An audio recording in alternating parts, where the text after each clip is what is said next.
Well, thank you again so much for joining us today. My name is Donovan Carter. Today is October 22nd, 2023. We are in Bradenton, Florida. And I'm here representing the Samuel Proctor Oral History Program at the University of Florida. I'm joined by Ronan Hart, Adolfho Romero,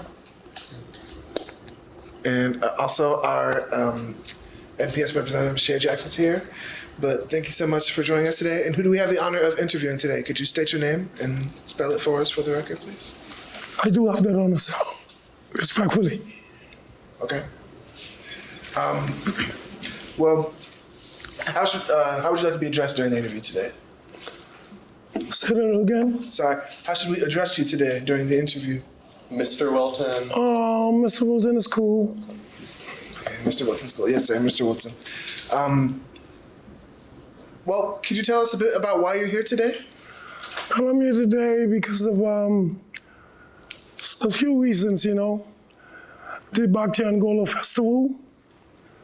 And also, I'm being very proud to be here again to entertain to the Angola Festival and to be a part of it and to meet with some of my ancestors folks. It brings back memory and it's a pleasure to be back once more again with them. I sure appreciate that. I wish I could stay a little bit longer, but you know, time has run out. And where are you coming from today? Well, I'd like to speak on back in the days when it was really rough with our folks that came from South Florida and from Africa, traveling in canoes, trying to get to the Bahamas, trying to get to the United States as well. Some of those folks were lucky, some wasn't not lucky. Those who made it, I consider them quite lucky and were blessed to make it to shore. Those ones that didn't make it, I can't say anything about them because they were missing. We all know what happened there. But I hope things will get better for those that survived the chaos.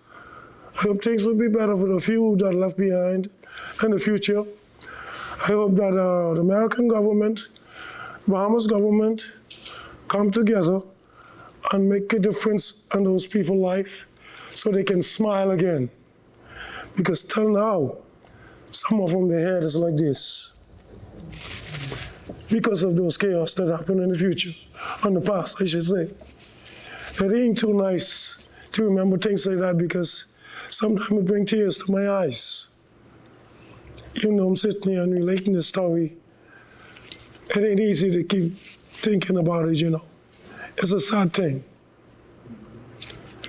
You can go on with your questions. Well, thank you for that answer.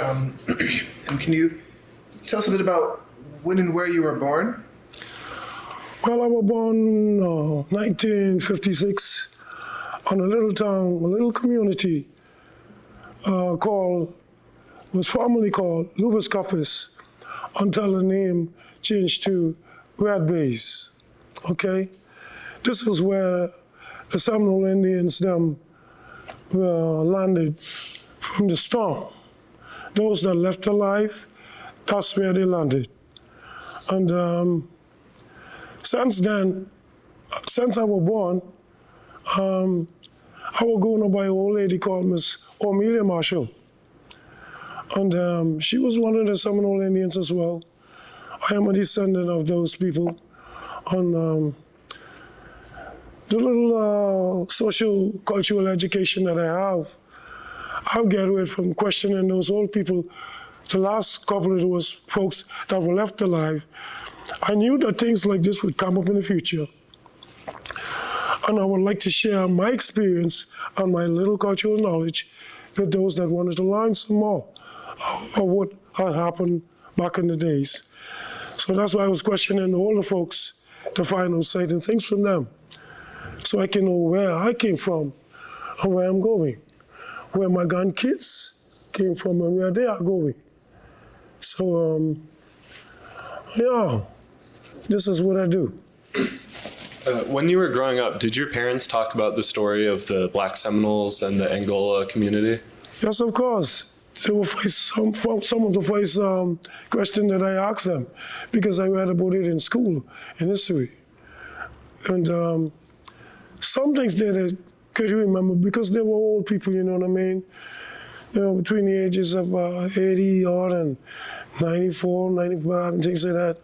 Some when you went up 100 and if they're speaking, you got to put your ear close to the ear what they say. While they're talking, I'm writing.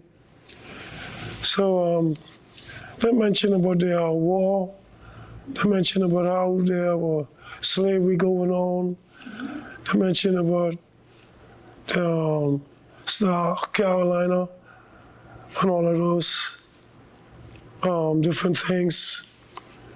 They mentioned about the war here in Fort Mose, all of that, you know.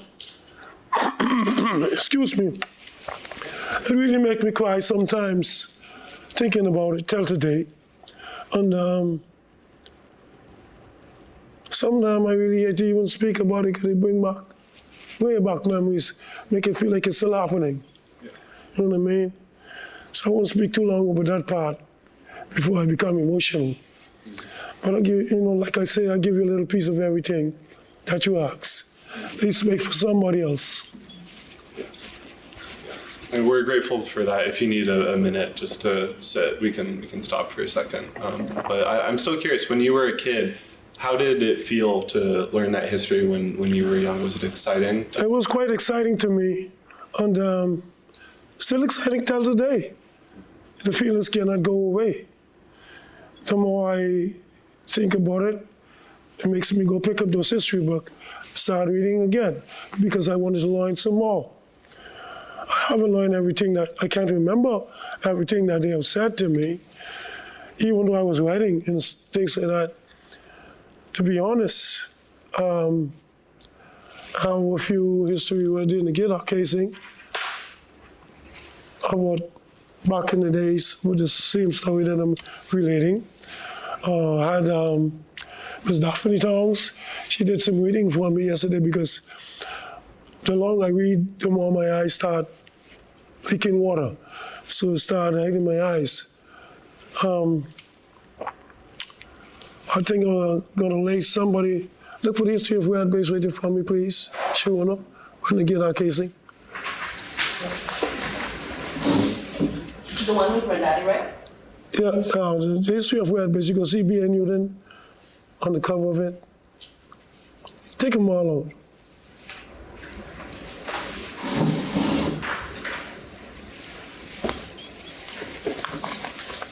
This is it. My eyes can't just look whole white to me. Could somebody read this for me?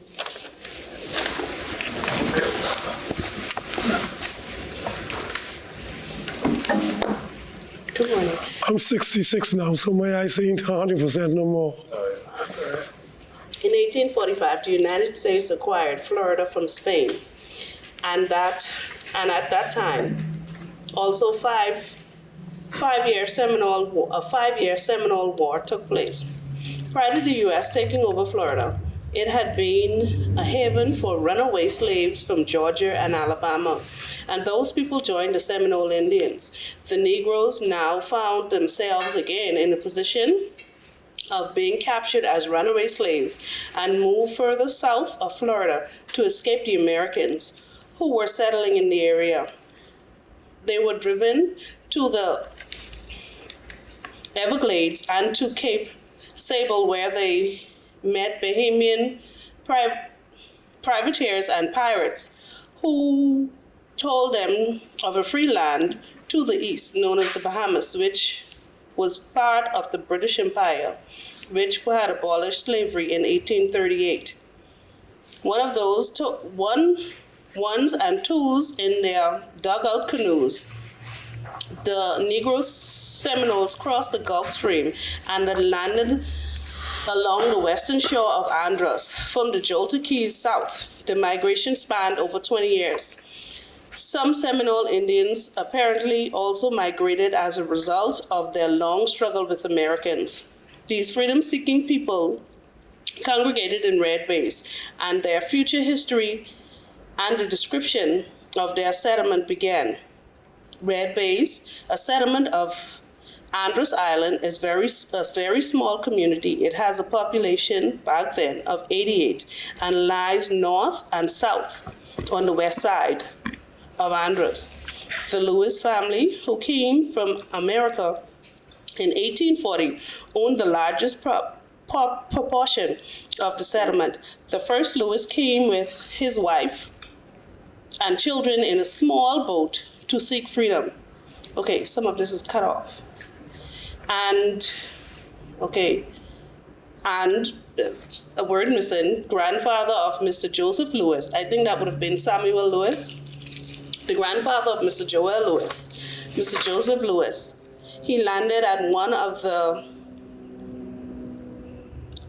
keys, I guess, named Blue Creek, and went about 20 miles inland. They stayed for several years until a hurricane sent water covering a portion of the land where he's situated. This land he named Sammy Lewis after himself. After the hurricane, he came along the shores until he reached a place known as Red Base. He stayed for some time. Afterwards, purchased about 10 acres for some time afterwards and purchased 10 acres of land. The other family of the Bowlegs, Russells and McNeils, later joined. The population grew and they made a church where they worshiped.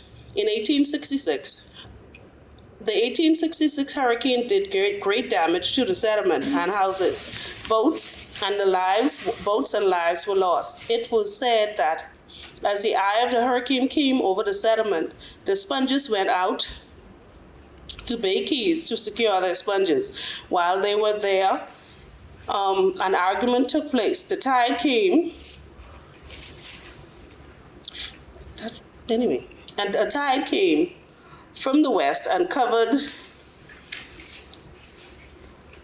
the canoe, I guess, of the 38 men on the key. Only 8 survived. The other 30 drowned, including some of those on the boats. The survivors were compelled to move to higher ground. The Russells, the McNeils, and the Bowlegs moved to the eastern part of the island that would have been Count Sound, Nicholstown, and Master Point, where many families still survive. The Lewis family moved to Lewis Copies, area south of Red Base. This is a high stand of timbers, so high that the first who went there through it was lost for 2 days, which was why that piece of the Copies is called Lost Man Copies. People began to farm, and although they were engaged in the sponging industry, they were more successful in growing, I guess that's fruits and vegetables, because that's what they did back then. That's what they did. Hence, the settlement became a fruit growing center. Thank you, ladies and gentlemen. Could you state your name? Oh, good morning. I'm Sharona Woodside Bar. Thank you. Thank you very much, my daughter. Oh, and the gentleman that wrote this is my... I wouldn't be a Newton. That's my teacher, and my uncle, and my pastor. He wrote that. My chum, Alpheus Newton. So I want to touch back upon something you mentioned. You mentioned being raised by Miss Amelia Marshall, is that correct? That's my grandma. Your grandmother? I have a booklet about her right there. Wow. A little blue booklet, can you get that for me? Blue? There's a little blue booklet there.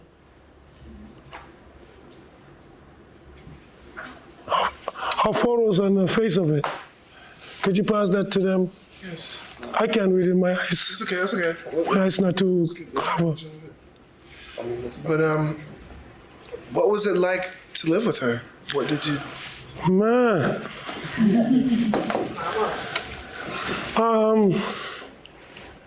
I consider myself back in the days, I used to play man sometime. And for playing, man, she used to whip my backside. So that's why I call myself the Bahamas Kunta Kinte. I take a lot of cut ass from that same old lady. See, the problem is that when she sent me through the bushes, she's a doctor, and I bring the wrong plant, that's when I can get whipped. Sometimes I break off a run while she whopping. Back through the bushes again. I come back again, I bring the wrong plant, another licking. So I sit down in the bush and I get that same piece of branch. I from tree to tree looking for that branch until I find the right branch. When I find the right branch, I say, oh, thank God I find it. I don't think I can get whopped this time. So when I get back to Mama said, yeah, Puna just said, you know why I whop you? So when you go back in the bush, you can find the right one. You know, I was thinking like, hey, I wonder why she's doing that. But it makes me a better doctor. Yeah. Because when I go through the bushes, I don't guess no more. I know what I'm looking for. So thank you, Mama, even though you go. What was whopping, whipping. Did you have siblings or cousins who lived with her as well, or was it just you? Yeah, it was quite back in the days in my time when I was growing up, it was only me. And there was those that came behind me, they came when I was already a man. So I can't even relate to them or about them because they don't know where I came from. It's a different mama at that point. Yeah, they caught the good time in the last time of our days. Yes. When she wasn't able to really speak too clever and she couldn't even talk too long because of the gout on her throat. So they catch her in the last days. But I catch her in the full days. When the goat was really small. Telling you, I caught her when she had strength. Yes. I couldn't even run too good, man. She catch me before I even get out of sight. Bring the right bush. What sorry. What was the average day like with her? So what did you have to do? Did you go to school or did you? Well, going to school was the roughest part of my life. I don't know how I get a little bit of education, but boy, it was rough. Could you imagine going to school on an empty stomach? Coming from school on an empty stomach? And if you don't read grass, you don't eat. You gotta go on the farm and read at least 100 feet square before she give you a piece of turn over bread. And the meat to go with that is dry coconut. You gotta grab, back in the days there wasn't no chrome spoon or aluminum spoon or bronze spoon. It was wooden spoon. Because there wasn't a road or nothing like that to the public world. It was just in the middle of the forest, just a few families. There wasn't no houses. There were camps, Seminole camps. It was really tough. Going to bed on dry turnover bread, not even flour bread. Something called bay rush.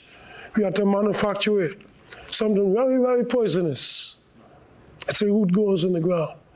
So we had to use starch for porridge. Then we had to use the chaff for bread. We used to mix the chaff with a little bit of starch to bring it together and grated the coconut. We used to make our own grater and grated everything, the coconut and the bay rush. We had to wash the bay rush 4 times, bring it out, save that water till it settled down, and we get 2 different colors of starch. We get white starch, we get brown starch. On the chaff, it comes out brown. We used to use that for the bread. On the coconut, we grated that to help put the flavor to the bread. And we had no gas stove, we had to do those on the tree rock fire with a 3-legged steel oven. with a cover on top of it. Man, it was sad. Going back in the days. There wasn't a shop where I could have worked to, there wasn't no jobs around, there wasn't no area where I could buy a pair of tennis or a pair of shoes. The bike that the flower coming, back in the days, when it get a little better, my grandma used to make something called a robin, like a sleeve, okay? That's my school uniform. My pants, flower bag. That's my, she used to make these on her hands, same old lady. So, man, sometimes I speak about it. I really didn't want my kids and my grandkids, and my family kids, excuse me, my family kids, to go up like that. It was too rough. So you're watching the movie with Kunta Kinte, and I think back on my life. I said, Kunta, you ain't have much bad days as me. You may have a few cut eyes, but boy, you ain't had as much as me.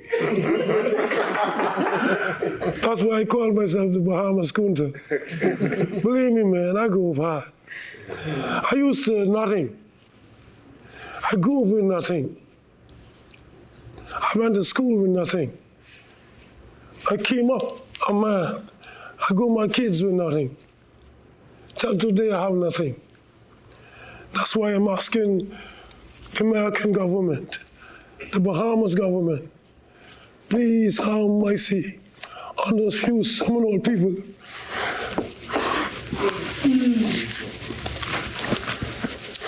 That left behind. Because what my foreparents has gone through, what my grandma has gone through, I am still getting a taste of it.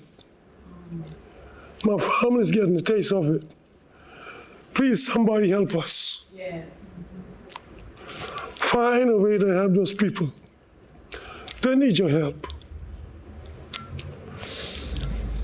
I'm sorry for being emotional right now, but the more I talk about it, it brings the memory fresh. Those people in Red Bay needs help. Okay, I'm speaking to the Bahamas government. I'm speaking to the American government. Please have some mercy on those poor people. They've been going through this for many years. It's about time these people put a smile on their faces. Thank you. So, well, what is it like now in Red Bay compared to when you grow up? It's much a little better, but still it's rough. It is rough. I'm telling you. So, in the community, what were sources of joy or celebration? Were there holidays or? The only thing I could tell you about the best part there in Red Bay is number one, I should put God first in my life. Going to church, it brings joy. It makes you forget about the hardship. Your mind becomes comfort. The comfort overtake you. You feel relaxed in church. So that brings good feelings to you. You know what I mean? But when you get out of that door and you go home and you see your children, Mommy ain't hungry. Oh, Papa ain't hungry, Daddy ain't hungry. That's where sadness starts kicking in again. All that you do, just like you ain't do anything, you gotta get back out there and that bad weather to go sponge, or to go fish, or to go bring some crabs to put a little relish on your dish. Till now, if you don't do that, you're gonna be hungry all day. If you don't have a farm, maybe you have some sweet potatoes or cassavas, or some pumpkins, or some kind of field product, you cannot go to the store and credit no more. Those days are over. Either you get the money in your pocket, or ain't nothing happening for you. Okay? You have some good neighbors that you can go, oh, can I have a little bit of flour, or a little bit of rice, or give me some essence oil, please, if you have any, or a little bit of salt. You have some nice neighbors around, but how long could you keep bothering those neighbors?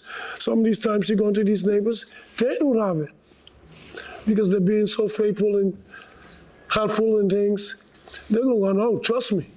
Some days they're gonna run out. Just like you're gonna run out. So you gotta go there and make this thing happen for your kids, for your grandkids. Even though it's tough, you gotta turn the toughness into goodness. Like I say, my bad days become my good days. You understand? Complaining is no use to me. Crying is no use to me. The tears coming out my eyes, it gives me strength to go on and on and on and on and on. That's the only way I get my comfort. But keep on striving, keep on fighting for success. Because the crying, it helps not. It can help my kids, it can help Sharona, it can help Kendrick, it can help Lewis, it can help Peggy, it can help Daphne Tongs, it can help Miss Jackson, or Valerie, it can help any of us. Let us all dry our tears, man. We know where we come from. Tears ain't helping us no more. Even though we become emotional, thinking back, trust me, let's keep on striving for success. Thank you. Absolutely. So what does it mean for you to have this history and culture recognized in the Angola Festival that's happening today and it's been happening? It is a great pleasure to recognize this as a special time in my life and for all of my Angola offspring or descendant people, my family I should say. It's a pleasure to be back once more again, to celebrate with them. And it'll be not forgotten in my mind until I die. And every time they call upon me to come, I will come. Every time they call upon me to play a tune or two, I will play it from the bottom of my heart. Thank you. And what does it mean to try and tell this history to the next generation, to the younger people over here? Well, that's something I cannot stop doing. It means much to me. It's a pleasure to do that. And I have the audacity to do beyond that. Beyond that. I will never stop teaching the youths, because they need to learn also like I learned. Only one thing, they ain't get no whip, no whop. Okay? Because I'm not that type of parent to whip my kids or my grandkids, you know? But my mama didn't care. That's the only way she could get me to rule. Because I would like to, I feel like I was a man. Yeah, I play man too much. I want to do everything on my own, and she don't like that. When I go on fishing, I don't tell her. I sneak out the yard. When I come back, even though I bring those nice bonefishes like that, come here, Puna. Who sent you out the yard? Couldn't hear back again? Thank you. Mr. Wilton, I have a question. I wanted to know a little bit more about your family. Did you met your great-grandfather, your grandparents? Do you remember? I remember Pacifico the man. Okay. My grandma, and I remember my granddad, mother too. Okay. McCary Clark.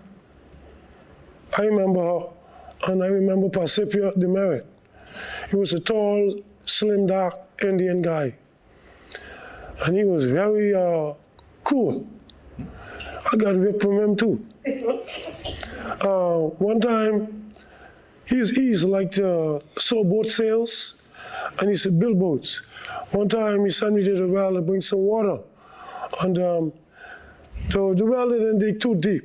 He said, just drop the kettle in the well and bring Papa some water. I dropped the kettle too hard because the rock on the side tied on a little string that to sing the pint-gallon kettle so it could stay down and get filled. It's a little rock about that size, but I dropped it too hard and muddy the water. And I didn't, try to rush so I could get back to go deal with my little stuff. The water's kind of juggy. So he called me and said, come here, Puna.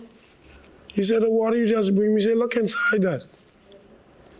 I said, Papa, what happened to the water? He said, test it. When I turned the water to my head, he take the whole kettle and turn them over my head like that. I break off and go on. I said, Mama, Papa just suck up my head in water. Doing muddy water. So I can remember him clearly, Padola the man. That was his name. Grandma Carey. My grandfather, Amelia Marshall, husband was named Goose Marshall. His photo also in that little book. When she was dying, I can remember this clearly. B.A. Newton was the pastor. He came to the camp. She was living in a camp. And she was a very evil woman. Every time you go around her, she'll send you to do all kind of stuff. When you don't do what she wants you to do, can you ask for my camp? Excuse me, ladies and gentlemen, this is the way she carry on. Can you ask for my camp? I only want you to bring that. What are you hanging up for? I ain't getting you none of this rush bread. She used to make these flour rush bread. When you don't total wood, when you don't total water, she run you. Can you ask back to Nina? So when she was dying, right, me and Newton come there to pray for her. Same old man, by Chimalfis Newton. He came there to pray for her because she was dying. Everybody gathered around the camp. So he said, Miss McCary, he said, what would you have to say on your last deathbed? You heard that? No, I ain't gonna repeat that, but I'm being real. So what would you have to say on your last dying moment? All these hogging over, eating, and she put that word. And you know, so she don't say that, I see when she kick off like that, she make you kick, and she was dead. So you went Uncle Bite you and say, you mean this old woman go to hell?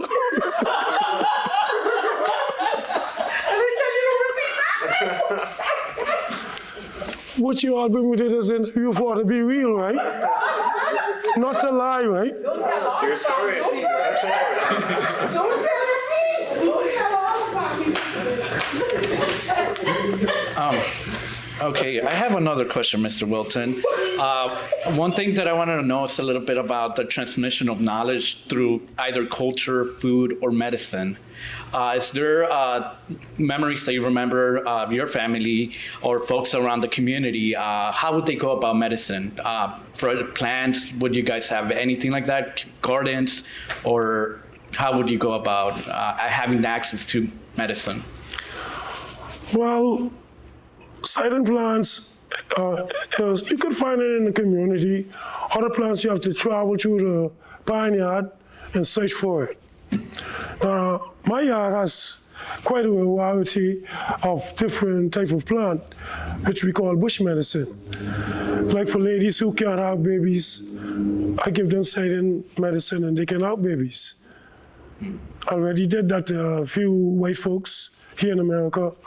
They called me back on the phone and said, Wilton, our doctor told us that we can have kids, but now we have twins. I call the name of the bush would cost them to have twins. Something called hardback bush, strong bark, the epidermis bark from the Madeira tree, which is the bottom pink bark, almost the color of the shirt, which is not pink, peach, but it's a little bit pink. Then we got something called high nature. It's a root that grows in the ground, and it grows about that long, and it's only about this size of my pointing finger, and kind of gray when you pull it up.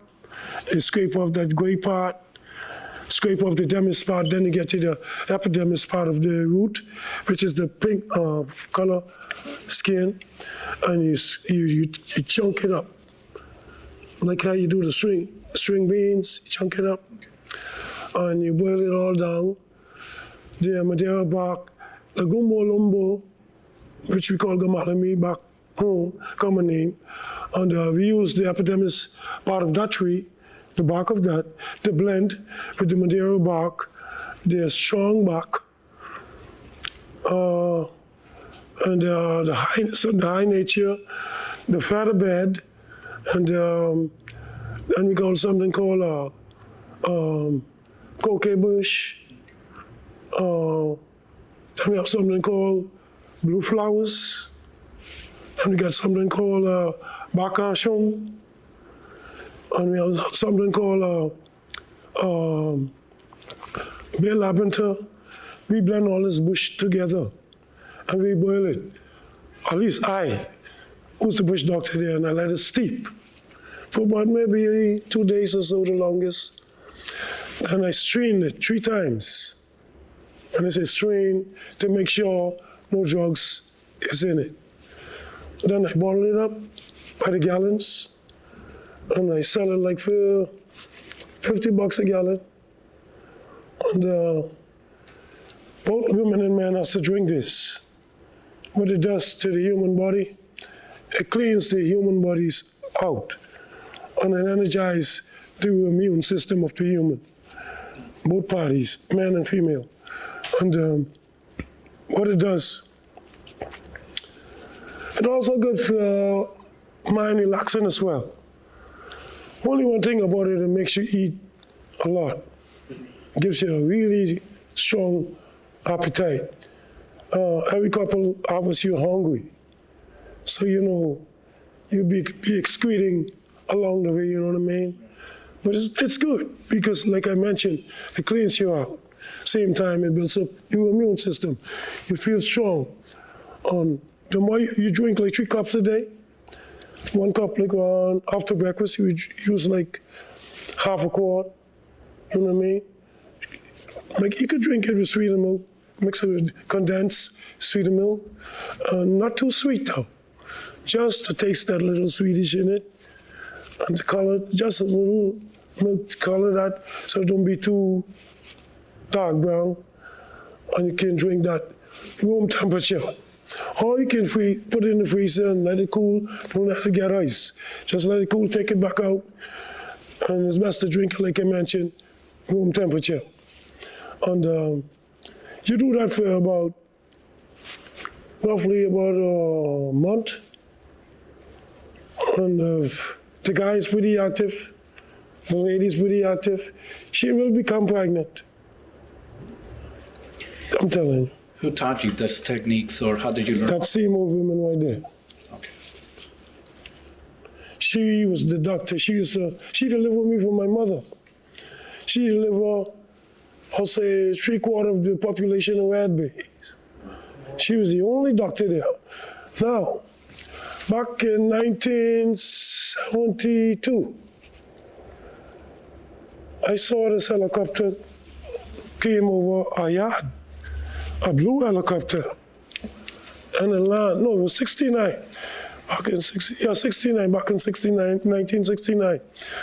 This blue helicopter came over and it landed in an open area. So I said, Mama, look there. A sticky biner landing. I didn't know what to call it.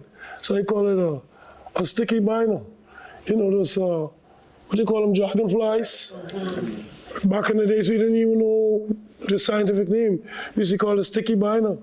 I said, Mama, look at that giant sticky biner landing. So she said, boy, Bruce, what the hell that is? She asked her husband, so Papa had some kind of experience about it. He said, that's a chopper. And it landed. So I saw 2 guys came out in full military uniform, you know what I mean? And this guy came out in blue outfit, coat suit, 3-piece coat suit. And he walked straight to the camp door, you know what I mean? So they said, I'm looking for Amelia Marshall. That's what they said. So I said, see Mama there? I was brisk and bold. I wasn't afraid. I tell today I ain't afraid of nothing. Me, I ain't afraid of nothing. Nothing can scare me. I'm telling you, nothing can scare me. I thank you, Lord, for giving me the type of heart I have. So those 3 men went straight to the camp door. So are you Miss Amelia Marshall? She said, yeah, what happened? He said, we heard that you are delivering babies in the backyard, and a few babies died. And we heard that some ladies died, and they haven't been recorded. So we come to record all these people who was missing or died, show you delivering these babies and stuff. I'm listening, you know, I'm a humble child, I'm listening. I'm listening to see if they can run over in my grandma. So I heard when they used to call him the commandant, the police officer. So I hear when the commandant say, we gonna have to carry you in for questioning and blah, blah, XYZ. So I say, not my grandma, not my mama. You ain't carry mama nowhere, sir. Well, you're a little boy, you bold now. How old you is? I said, 12, sir. You 12 years old and get hard mouth like that? I said, so you ain't taking my Grammy nowhere?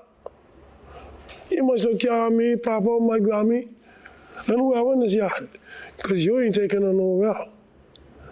So the representative, Norman Hart, he said, no, Wilton, we ain't carrying her. We can question her right here. I am the next representative for North Andros. I went in on the UBP ticket. I know you heard that before. Sure, no. Did you hear about the UBP? Peggy, did you hear about the UBP? I am the next. And he was the first representative ever run for North Andros, Norman Hart. And he ran against a guy called Loftus Roker. No, not Loftus Roker, Peter Christie. It was Peter Christie and Norman Hart. Those were the first two nominated representatives for the whole of Andros, North and South. So, being a bold person, my grandmother, she was a lucky woman back in the days. You know, to do all of that, deliver all those kids. Some died, I must be honest. The account of the kids that died, it was my brother, I had two brothers involved, then my aunt, my grandma, fifth daughter, Lavinia Marshall, has her own daughter, died. She delivered the twins. Then shortly after she delivered the twins, Joanne and Junior, he's a senior now, their mother collapsed. I was doctor assistant, you could call me a nurse at the time, because I was doing all the hotting water and all the passing tools to her to deal with her own daughter. Because there wasn't no one there at the time to assist her. And I being the oldest grandson, which in only two being around at the time, three of them, but only two was there at the moment. The other one was like this, I was like this. So, you know, I could help. So she sent me to heat the water on the outside fire, and I passed it in a kettle. And when I passed it to her, excuse me, I do it like this. I don't want to look in the room, so I don't want to see things like that. So I say, here, Mama. Being respectfully, as a young child, so I grew up with that respect for ladies till today. So it wasn't so easy on that behalf of my life, part of my life. I was a little bit disciplined, you know what I mean? Coming up, dealing with the medicines. I had to be like that in order to learn. That's why I didn't mind getting that whipping. It really puts some education in you. And I help a lot of people. People that had the fever, people that have skin rash, people that have high blood pressure. I know what's the bush for all of that. I go through the jungle. People that have pain in their back, cramps in their bodies. I go through the bushes, and when I come out, and I blend these bushes together, and I let you bathe down in it. Certain parts of your body where the pain is. Then after you done bathe, the second part, as it come back to me within a couple hours after your skin dry off, and I can massage that spot, and that pain just go away. Till today, I still remember how to do it because I was doing it with my own kids. Just a few weeks ago, I ate say that much barracuda. It's a barracuda but that thick and about that long. And I caught from off the edge of the ocean. Have you heard about that? When I was poisoned a few weeks ago. Peggy, you heard about that? Peggy, you heard about that? Yeah. I was poisoned by barracuda, right? So I had all the trouble to get in my house. And it would look bad to me to go to the doctor. And I know the things that can help me. So I asked God to just give me enough strength to get out the door, to get to a certain part of my yard where I know these bushes are. So there's a little purple flowers bush that grew on the ground. It's grow very, very low. We call it blue flowers. So I went to the blue flowers tree and I got like that much of it. So I went back in the house and I gobbled it up, put it in a pot. I threw like half a gallon of water into that, put it on the stove and I boiled it till it turned dark. So after done boil it, I strained it 3 times and I let it cool down. And my hair still have it like this, like I've been drinking some whiskey or something. That's how the barracuda poison on me. My knees them like a Yankee Doodle. My eyes running water from the barracuda poisoning. So I grab a quart cup and I fill it up. I said, "Nah, Lord, I make the course on myself. I drink that, I goggle all that down." Do you know, this was like around 7, 8 o'clock in the morning I did this. Around 3 o'clock, 4 o'clock, like that in the afternoon. Like, my head ain't really swinging like that no more. Like, my knees ain't crumbling no more. But oh man, every couple of minutes, bathroom. Every couple of minutes,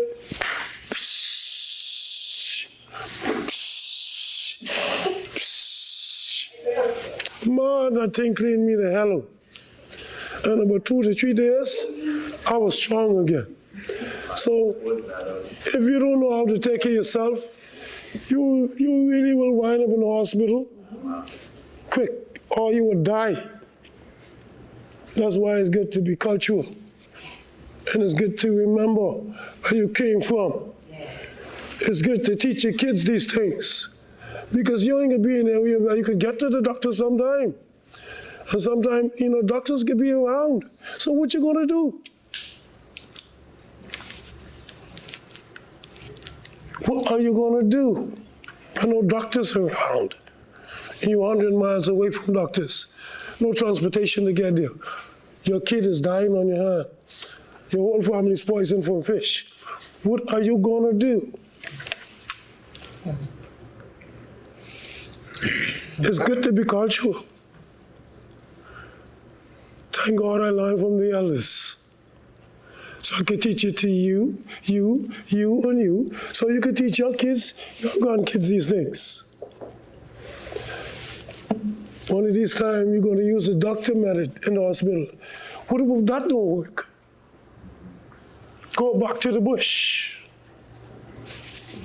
Plenty cure on that bush. Sound common, sound kind of a little bit crazy. We all laugh about it. Plenty cure is in that wilderness. Plenty cure is in that bush.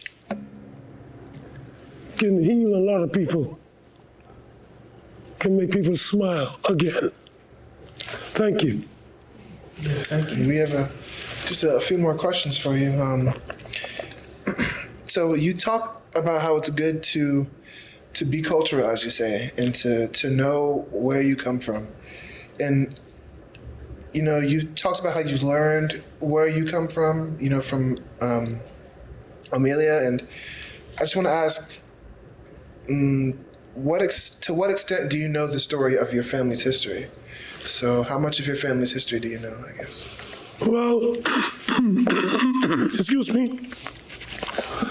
There wasn't much to know because I lived it.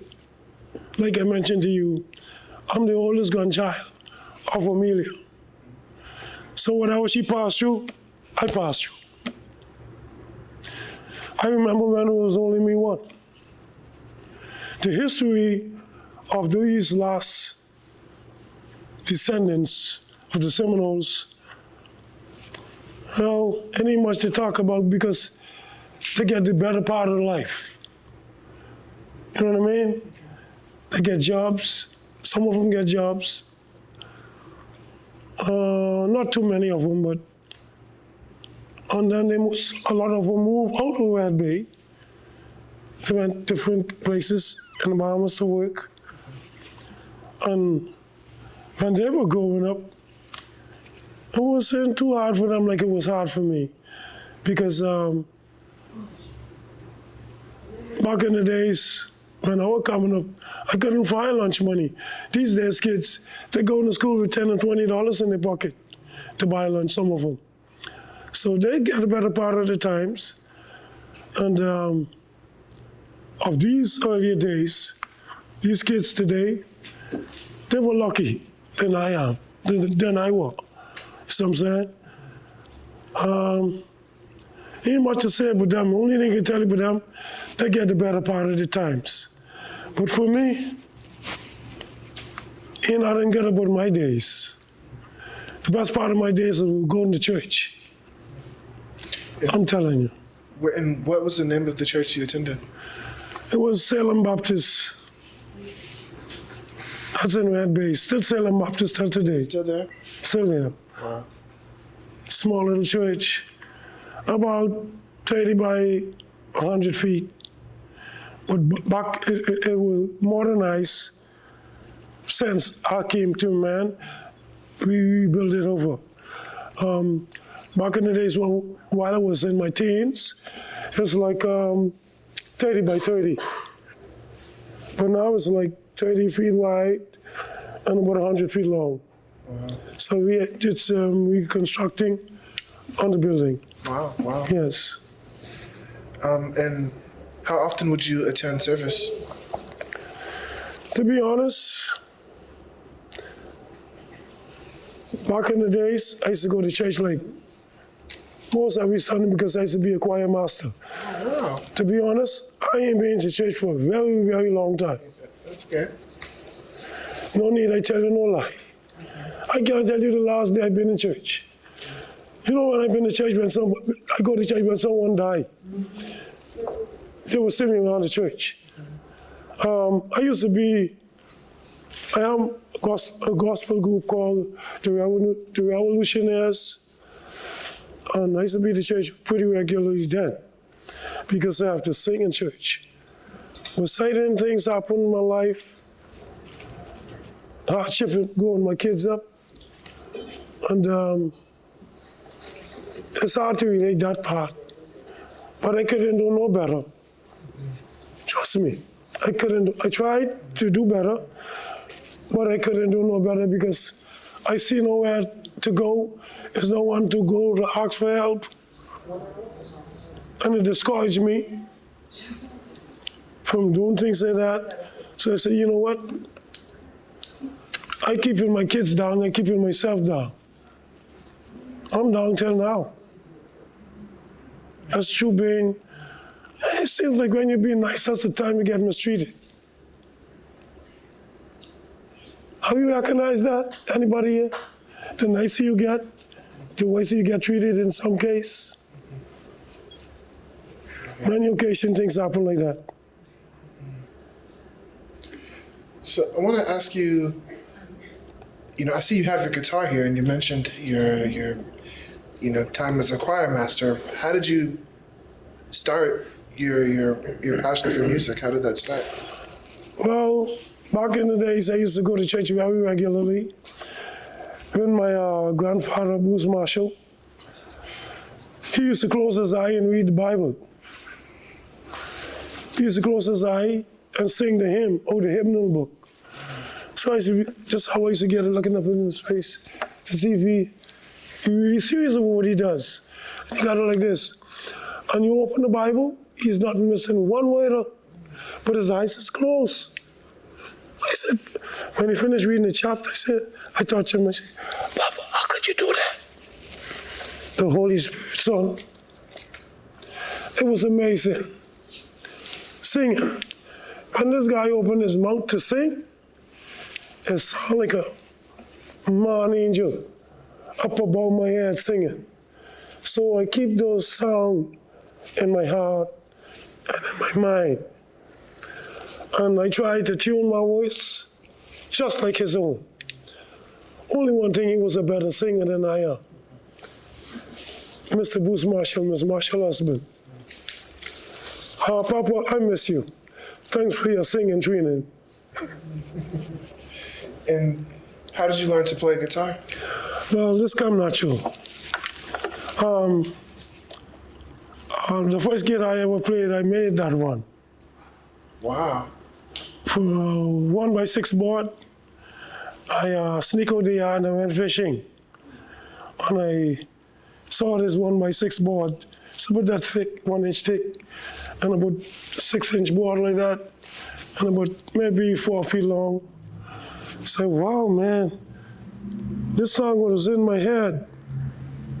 I want to know, I figured out a way to combine with the song, because it sounds so sweet. I don't want it to come out of my head. So when I saw this piece of board, I laid it up against a cedar tree. And I went on fishing. And I left it behind, where I have to come back to pass it to go back home. So I went fishing, catch a few bonefishes, coming back, I grabbed it, hold it in my hand, I went home with it. So when I get home with it, my Grammy asked me, say, why were you going with this old piece of wimey board? I said, Mama, I want to make a get out of this. He said, boy, you can't make no get out. I said, Mama, let me hold dull colors, let me see if I can form it. I said, Papa, let me knock you on the llama, please. I said, Papa, I need me 12 nails, 12 tack nails, shingle nails. So he said, go in there and look in the sail bag where you keep the sail near the soda boat sails and the tacks, like the tack they go up down on there. So I counted tacks, 12 tacks. So I went in the yard, I formed a guitar. Just to the handle part, just wide enough to hold the 6 strings. So before I cut the bonefish line, all the strings the same size. They were 40-pound test line, I guess, back in the days. I only at the age of between the two, I can't really remember, but I believe it was around like 10, 12, 13 years old, something like that. And I put 6 tack, 6 up here, 6 down here, to the back part like this. 6 down here, and 6 way up here. And I use a piece of stripping from the board, same board, across here, and I use fish line to tie it down there so it don't move. God has teaches people. God has given his people inspiration. When you stay close to God and keep praying, God has opened your mind to many things. What your parents don't teach you, the Almighty God has teach you. You know, I ain't stopped till I figure out a way to make that guitar. I put 6 strings on this board guitar. And when I finished tuning this guitar, and I started making it like this.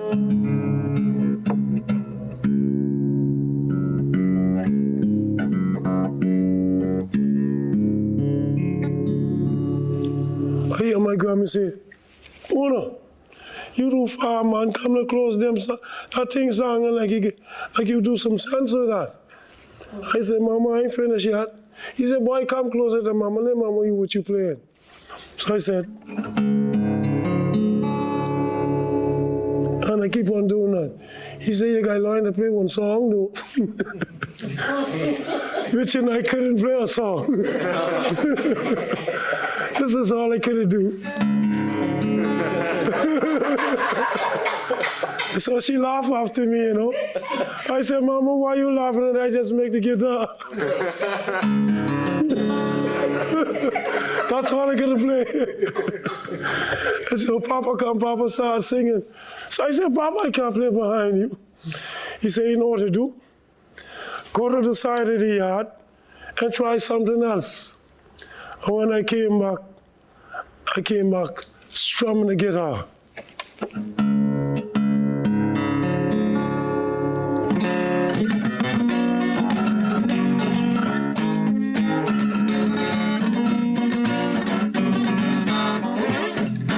When I do that like that, she said, boy, who teach you that?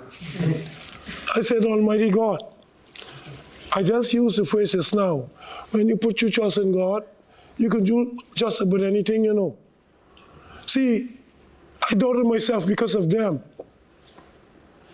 They said, man, you ain't playing nothing. He said, you just make the guitar and you can't play nothing. I thought you say you won't get this song in your, or you want to blend with the song coming out of your head or in your head. I said, Mama, I can't play the song still. I said, but if you give me 1 or 2 days, I come up with a song. And this is the song I came up with. And I always remember the song.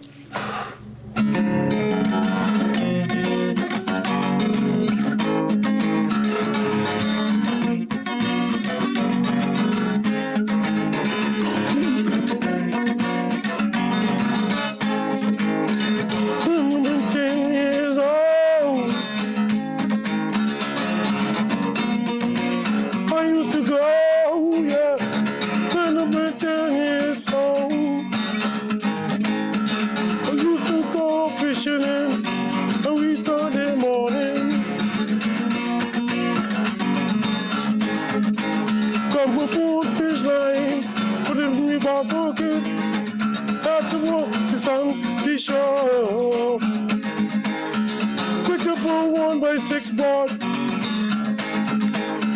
Needed to plant a seed or tree. When I finished fishing in, I picked up my board and I had hold with it. My mama said to me, I can win a piece of board, put up on the meat pot. When some iron rusty piece and old dirty cloth, underneath the mama bed, 6 to 7 months. I said to mama, them peas can have done. I can't give you my bar. This music sounds so sweet.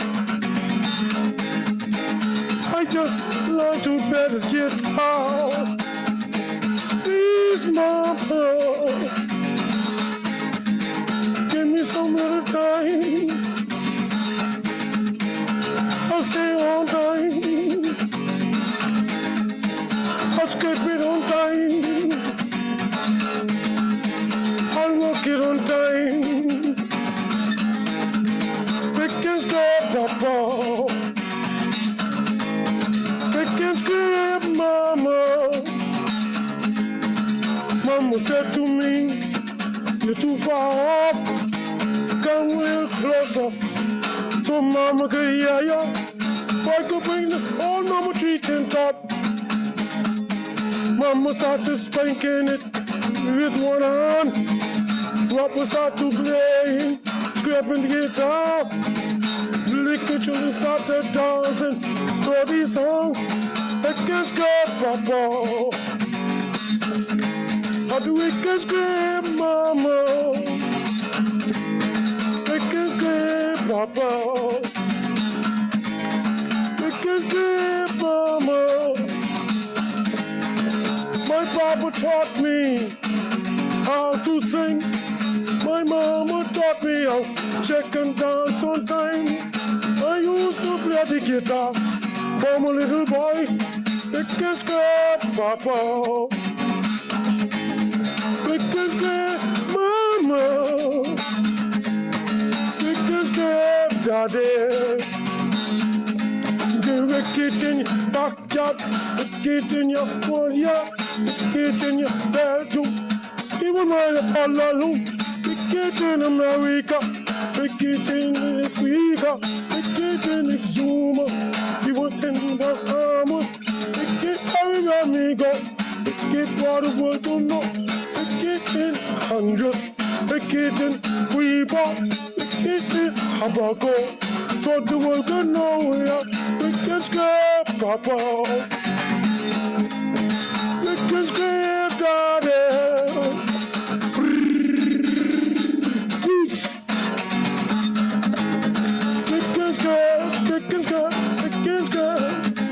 First song I ever played. Wow.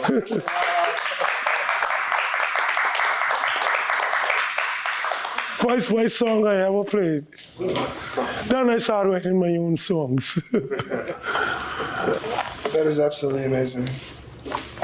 I didn't even could have write good when I played a song. And I remember that. I'm 66 now. And from then till now, I still remember that song. First song I ever played on the guitar. Rake and Scrape Papa, Rake and Scrape Mama. She grabbed that number 3 tin tub, and man, you should see that old lady licking that tub with one hand. The tub's so big. Anybody can remember the number 3 steel tin tub? Mm-hmm. She turned the face this way and the bottom this way. She hold it on her man, she sprang with one hand like she sprang with 2 hands. Those were Seminoles, Indians. They were something to think about. They do things we can't do today. I try to do some things what I see my Grammy them do. The other day I said, well, nah, how they do it? Some things I can do, but plenty of it I still can't do, to be honest. They make things happen. They find a way to do things. Thank you, ladies and gentlemen. So last question for you today, Mr. Wilson. So you talked a great deal about your mama, Amelia, and your baba. So could you, if they were here today, or if they came to your home for dinner, what would you say to them? If they do what? If they were to come to your home for dinner, what would you say to them? Oh, you're welcome, Mama. I miss you. Thank God you come back. I love them, man. Yes. I love them. They were some nice old people, man. My life depends on them. And still, I don't know why, but I can't just get them out of my head easy like that. It's hard to get those people out of your head, you know? People that grow you up. It's hard to get people like that out of your mind. Even though they're past and gone, sometimes it feels like they're alive. Their spirit dwells around you and with you. You know what I mean? Sometimes I dream about them, like they're alive. You know what I mean? Many times I think my Grammy is alive, but she's long gone, but that's just life, you know what I mean? The spirit's still alive. The spirit of them is still moving around, My grandfather did the same thing. He taught me how to sing.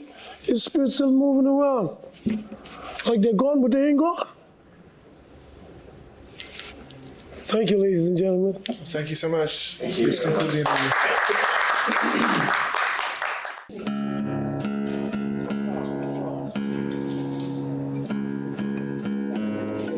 That's fine.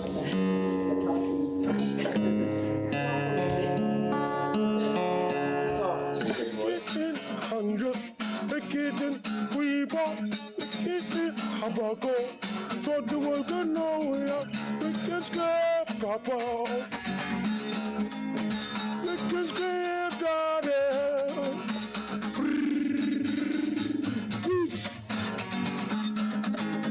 We can scrap. First song I ever played. Wow.